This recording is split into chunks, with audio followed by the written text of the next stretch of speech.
Il n'avait que 15 ans, mais il possédait déjà des compétences que beaucoup d'adultes ne pouvaient qu'envier. Un visage encore marqué par l'innocence de l'enfance, mais des yeux qui brillaient d'une intelligence rare et d'une curiosité insatiable. Pourtant, Jonathan James était loin d'être un adolescent ordinaire. Il était un prodige de la technologie, un génie du code. Derrière l'écran de son ordinateur, ses doigts dansaient sur le clavier, tissant une magie numérique que peu pouvaient comprendre. Chaque ligne de code qu'il écrivait était une œuvre d'art en soi. Il ne jouait pas à des jeux comme les autres adolescents de son âge. Les consoles de jeux et les distractions habituelles ne l'intéressaient pas. Il piratait les systèmes les plus sûrs au monde, défiant les experts en sécurité avec une facilité déconcertante. Ses compétences étaient à la fois impressionnantes et inquiétantes. Son nom allait bientôt être gravé dans les annales de la cybersécurité, non pas pour ses exploits légitimes, mais pour ses intrusions audacieuses. L'adolescent prodige qui a piraté la NASA et le Pentagone, deux des institutions les plus sécurisées au monde, et pourtant, il a réussi à y pénétrer. Voici l'histoire de Jonathan James, un jeune homme dont le talent exceptionnel l'a conduit sur un chemin dangereux. Une histoire de génie, d'intrusion et, finalement, de tragédie. Une tragédie qui a marqué le monde de la cybersécurité et au-delà. Une histoire qui nous oblige à confronter les frontières floues entre la curiosité juvénile et le crime grave. Où se situe la ligne entre l'innocence et la culpabilité? Elle nous interroge sur le prix du génie et le lourd fardeau d'être un pionnier du numérique dans un monde encore inexploré. Jonathan James, avec son esprit brillant, a ouvert des portes que beaucoup n'osaient même pas approcher. Mais à quel prix? Son histoire est un rappel poignant des dangers et des responsabilités qui accompagnent un talent extraordinaire. Un talent qui, mal dirigé, peut mener à des conséquences irréversibles.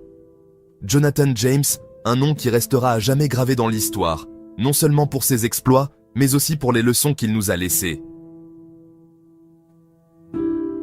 Dans le monde obscur des forums en ligne et des salons de discussion, Jonathan James était connu sous le nom de C-Sesame Raid, un pseudonyme qui murmurait la rébellion, l'anonymat, le pouvoir. Nous étions au milieu des années 1990 et Internet était encore un Far West. Une frontière numérique mûre pour l'exploration, pour ceux qui osaient s'aventurer au-delà des sentiers battus. Jonathan était l'un de ces pionniers, un codeur autodidacte avec une soif insatiable de connaissances. Il dévorait l'information, disséquait les systèmes, apprenait leurs vulnérabilités. Ses compétences se développaient de jour en jour. C'était un naturel, un prodige en devenir. Mais ses talents n'allaient pas rester cachés bien longtemps.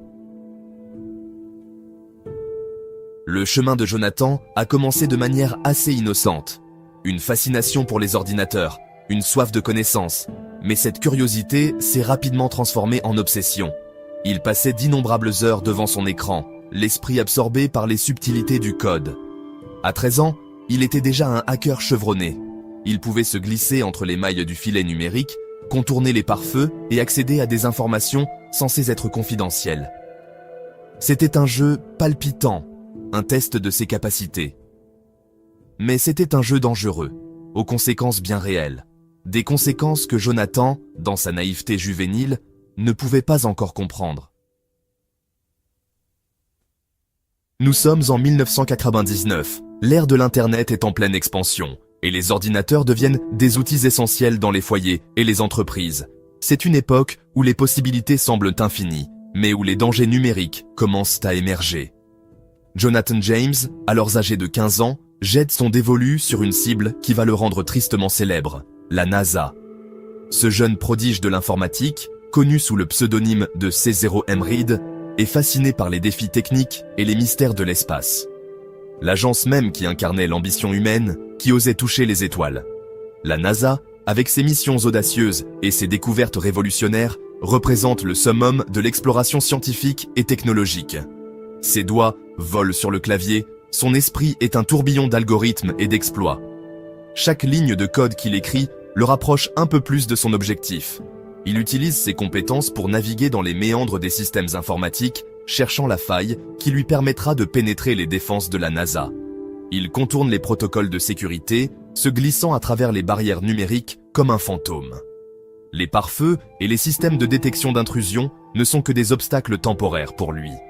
Avec une précision chirurgicale, Il exploite les vulnérabilités et évite les pièges tendus par les experts en sécurité. Et puis, il y est. Le moment tant attendu arrive, l'accès est accordé et Jonathan se retrouve à l'intérieur des systèmes de la NASA. Son écran affiche des informations confidentielles, des données sensibles qui étaient censées être à l'abri de toute intrusion. À l'intérieur des systèmes de la NASA, au courant de leurs secrets, il explore les bases de données, accède à des fichiers classifiés et découvre des informations sur les missions spatiales en cours et à venir. Chaque clic de souris le plonge plus profondément dans les arcanes de l'agence spatiale. Il télécharge des logiciels d'une valeur de 1,7 million de dollars, des programmes essentiels au fonctionnement de la Station spatiale internationale. Ces logiciels contiennent des algorithmes complexes et des protocoles de contrôle environnemental critiques pour la survie des astronautes à bord. Un code source qui détient la clé du contrôle de l'environnement physique de la Station spatiale internationale. Ce code est vital pour réguler la température, l'humidité et d'autres paramètres essentiels à la vie dans l'espace. La NASA est contrainte de fermer ses systèmes pendant 21 jours. Une mesure drastique mais nécessaire pour évaluer l'étendue des dégâts et renforcer la sécurité. Pendant ce temps, les opérations sont paralysées et les scientifiques et ingénieurs sont plongés dans l'incertitude. Des millions de dollars sont perdus et le monde regarde avec incrédulité. Les médias s'emparent de l'histoire et les gros titres font sensation. Comment un adolescent a-t-il pu infiltrer l'une des agences les plus sécurisées au monde ? Les questions fusent et les experts en cybersécurité sont sous le choc. Un adolescent a mis un géant à genoux. Jonathan James devient une légende, un symbole de la puissance et des dangers de l'ère numérique. Son exploit soulève des débats sur la sécurité informatique, la responsabilité des jeunes hackers et les mesures à prendre pour protéger les infrastructures critiques. Pénétrer le Pentagone. Enhardi par son succès, Jonathan vise une cible encore plus importante, le Pentagone, le cœur de la puissance militaire américaine. Il infiltre leur réseau, intercepte des communications sensibles, craque des mots de passe, accède à des fichiers confidentiels. Il avait franchi les systèmes de sécurité les plus robustes au monde. Encore une fois. Le Pentagone est en émoi. Qui est ce fantôme numérique, ce spectre dans la machine? La peur et la paranoïa s'emparent des couloirs du pouvoir. Le FBI lance une enquête de grande envergure, déterminée à retrouver le coupable. Et ils savent qu'ils ont affaire à quelqu'un d'extraordinaire, quelqu'un de dangereux. Justice rendue. Le 26 janvier 2000, le filet se referme. Le FBI, armé de mandats de perquisition, fait une descente au domicile familial de Jonathan. Les preuves sont accablantes. La partie est terminée. Jonathan James, l'enfant prodige, le génie informatique, est arrêté. Il a 16 ans.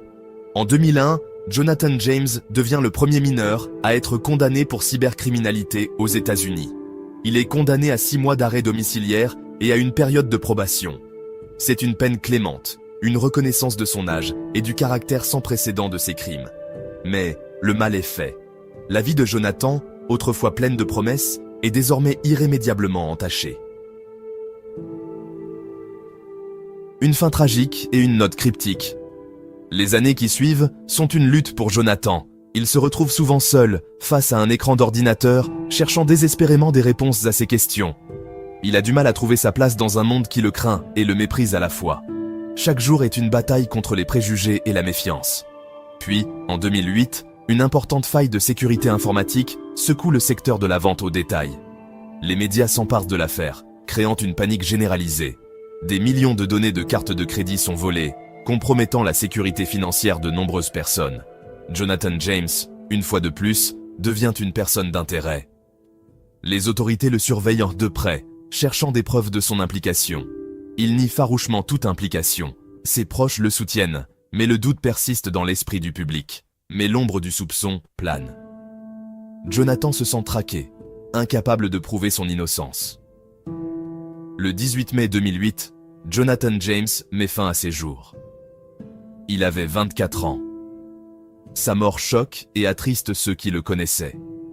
Dans une note qu'il a laissée derrière lui, il clame son innocence, exprimant sa méfiance envers le système judiciaire. Ces mots résonnent comme un cri de désespoir. « J'ai perdu le contrôle de la situation et c'est ma seule façon de le reprendre », écrit-il. Cette note, à la fois poignante et cryptique, laisse de nombreuses questions sans réponse. Les forums en ligne et les réseaux sociaux sont inondés de messages de condoléances et de soutien. Beaucoup se demandent comment un jeune homme si talentueux a pu en arriver là. Des veillées sont organisées en sa mémoire, où amis et inconnus se rassemblent pour honorer sa mémoire et réfléchir aux circonstances tragiques de sa mort. La communauté des hackers, en particulier, est profondément touchée par sa disparition. Jonathan James restera dans les mémoires comme un génie incompris, victime d'un système impitoyable. Le prix de la curiosité. L'histoire de Jonathan James est une tragédie à bien des égards. C'est l'histoire d'un potentiel gaspillé, d'un esprit brillant qui s'est égaré. C'est un rappel brutal de la mince frontière qui sépare la curiosité juvénile de l'intention criminelle. L'histoire de Jonathan soulève des questions inconfortables sur notre relation à la technologie, sur l'attrait de l'interdit, sur la responsabilité qui accompagne le savoir. Elle nous oblige à affronter les dilemmes éthiques de l'ère numérique. Une époque où un adolescent, armé de rien d'autre qu'un ordinateur et d'une connexion Internet, peut mettre des géants à genoux. Le dilemme éthique. L'héritage de Jonathan James reste complexe et controversé. Était-il un esprit brillant, une victime de sa propre curiosité, ou un dangereux criminel qui méritait d'être puni? Son histoire sert de conte,